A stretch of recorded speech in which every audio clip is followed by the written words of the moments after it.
शिव महापुराण की कथा कहती है त्रिवेणी का पौधा घर में नहीं लगाया जाता। कई कई लोग इतने चतुर होते हैं कि घर में ही त्रिवेणी लगा लेते हैं कि गमले में आंवला लगा लिया, पीपल लगा लिया, बड़ लगा लिया। तो ये त्रिवेणी का जो पौधा होता है ये बाहर होना चाहिए, घर के अंदर नहीं होना चाहिए। हाँ, आंवले का पेड़ आप अलग से लगा लो, चल जाएगा। पीपल का पौधा छोटा लगाओगे, थोड़ा समय तक, जब तक पीपल बड़ा ना हो, तुम्हारे सिर पर छाया नहीं हो, तब तक तो आप घर के अंदर लगा सकते हो। पर पीपल बड़ा हो जाए और उसकी छाया आपके सिर पर आने लगे तो उस पीपल को घर में नहीं रखना, उसको बाहर लगाओ। आंवले का पौधा आपको बड़ का पौधा छोटा हो, उसकी छाया ना पड़े, तब तक आप पूजन के लिए लगा लो, मना नहीं है। पर बाद में जब छाया सिर पे आने लगे तो बड़ को भी आपको बाहर लगाना पड़ेगा। केवल आंवले का पौधा ऐसा होता है जो घर के अंदर आप लगा सकते हो। शमी का पौधा घर में लगा सकते, पर शमी का पौधा भी जब बड़प्पन में आ जाए, बड़ा हो जाए, तब उसको भी हटाना पड़ेगा। शंकर भगवान को जो बेलपत्र चढ़ती है, शमी पत्र चढ़ता है, उसमें बेलपत्र का जो पौधा है वो परमानेंट कितना भी बड़ा हो जाए वो सुख देगा। पर शमी का पौधा भी ज्यादा बड़ा होगा तो वो आपको हटाना पड़ेगा, ले जाकर लगाना पड़ेगा। छोटा है चलो, पर निवेदन है कि बड़, पीपल और आंवले की त्रिवेणी आप गमले के अंदर ना बना। आप गमले के अंदर, कई माताओं की आदत है कि त्रिवेणी कहां पूजने जाएंगे, त्रिवेणी पे कहां दिया लगाने जाएंगे, तो गमले में त्रिवेणी बना लो, बड़ का पौधा भी लगा लो उसी के अंदर, उसी में आंवले का, उसी में पीपल। वो शिव महापुराण वर्णन नहीं करती। त्रिवेणी त्रिवेणी बाहर, त्रिवेणी का पौधा बाहर होगा, घर के अंदर नहीं। क्यों? शिव महापुराण की कथा में स्पष्ट कहा गया, जहां त्रिवेणी का पौधा गमले के अंदर होता है वहां उस स्थान पर महाराज कहीं ना कहीं क्लेश का भाव होता है, उस घर में शांति नहीं होती। क्यों? तो उसका भी व्याख्यान गरुड़ पुराण में कहा गया। क्या वर्णन किया गरुड़ पुराण में? कि जब जीव आत्मा को लेकर आया जाता है, सारे सुख दुख सब भोगने के बाद में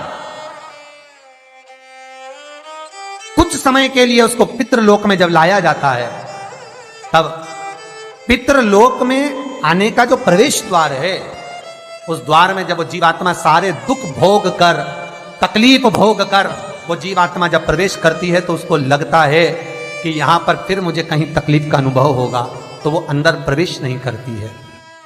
त्रिवेणी का जो पौधा होता है, उसी पौधे के नीचे वो जीवात्मा कुछ देर विश्राम कर लेती है।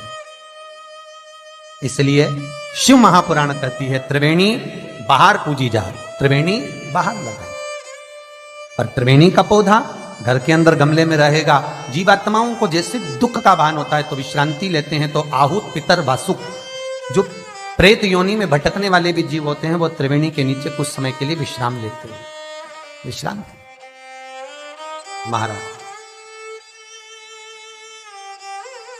विश्राम। तो शिव महापुराण में और गणेश पुराण के अंदर एक बहुत सुंदर प्रसंग, गणेश पुराण में जैसे दुर्गा का प्रसंग कहा गया है, कल उस प्रसंग को थोड़ा वर्णन करेंगे गणेश पुराण के, कि कौन सी दुर्गा किस चीज के लिए लाभदायक है। तो गणेश पुराण में शमी के जो पत्ते का वर्णन करा गया, तो उसमें स्पष्ट कहा गणेश पुराण में कि यदि एक लोटा पानी, एक कलश जल, उसमें चंदन घोलकर, अक्षत के 5 दाने और पीपल के 2 पत्ते उसमें डालकर शमी के पेड़ के ऊपर उस जल को समर्पित कर कर आप अपनी कामना बोलकर जिस कार्य के लिए जाते हैं, वो कार्य मात्र 3 दिन में सफल हो जाता है। मात्र 3 दिन लगे। गणेश पुराण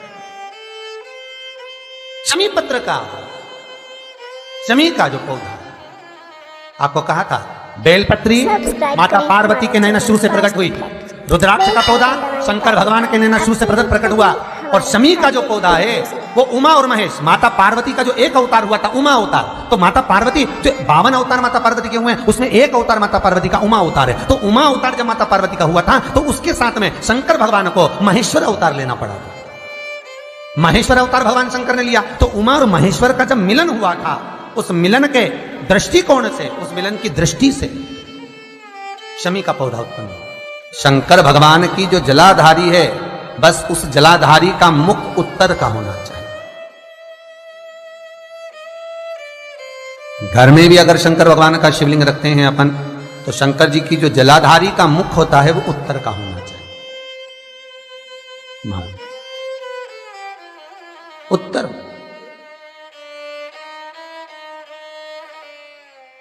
भगवान को जब भी बेलपत्र आप शिवलिंग पर समर्पित करते हैं तो ये डंडी का मुख आप जहां बैठकर कर रहे हो, आप उधर बैठे हो, इधर बैठे हो, इधर बैठे हो, जहां तुम भगवान शंकर के सामने बैठे हो, इस डंडी का मुख तुम जिस जगह पर बैठकर बेलपत्र समर्पित कर रहे हो, तुम जिस जगह बैठकर बेलपत्र चढ़ा रहे हो, तुम जिस जगह बैठकर बेलपत्र को भगवान शिव को समर्पित कर रहे हो, इस डंडी का मुख आपके ठीक विपरीतता के भाव में होना चाहिए। भगवान शंकर को जहां बैठकर चढ़ाओ, डंडी का मुख विपरीतता का। महाराज, जब शमी पत्र भगवान शंकर को समर्पित करो तो शमी पत्र की डंडी का भाग आपकी ओर होना चाहिए। बेलपत्र की डंडी विपरीत का भाव और शमी पत्र की डंडी का भाव, शमी पत्र की जो डंडी होती उसका भाग अपनी ओर होना चाहिए। यह बटकेश्वर महादेव कोई साधारण नहीं है महाराज। अदालत में केस चल रहा हो, प्रशासनिक कोई परेशानी आ रही हो, कोई एग्जाम निकल नहीं रहा हो, कोई केस अदालत में चल रहा है, नहीं निपट रहा, बड़ के पेड़ के नीचे शिवलिंग का निर्माण करिए और शिवलिंग का निर्माण कर कर पूजन कर कर घी का घृत का दिया लगाकर दही चढ़ाइए। उस दही को वापिस हाथ से चम्मच में निकाल लीजिए। उस दही को रख लो, शिव जी की पूजन अर्चना कर कर भगवान भोलेनाथ के शिवलिंग का विसर्जन कर आओ। दही जो चम्मच में निकाला है उसको एक रुमाल में लगा लीजिए, चाहे स्वस्तिक बना लो, चाहे छापा लगा लो, बिंदी लगा लो। उस रुमाल को जिस एग्जाम में बैठ रहे हो उसमें जेब में रखकर ले जाइए। अदालत जा रहे हो तो उसको अपनी जेब में रखकर लेकर जाइए। महाराज, बटकेश्वर महादेव का पूजन, बटकेश्वर महादेव का स्मरण, बटकेश्वर महादेव की आराधना, बटकेश्वर महादेव का नाम जाप, बटकेश्वर महादेव की अर्चना फल देती। बटकेश्वर सुख प्रदान करती है, आपके जीवन का आनंद प्रदान कर देती है, आपके जीवन का आनंद फल देती है। श्री शिवाय नमस्तुभ्यं।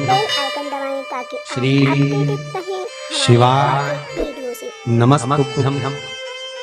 श्री शिवाय नमस्तुभ्यं।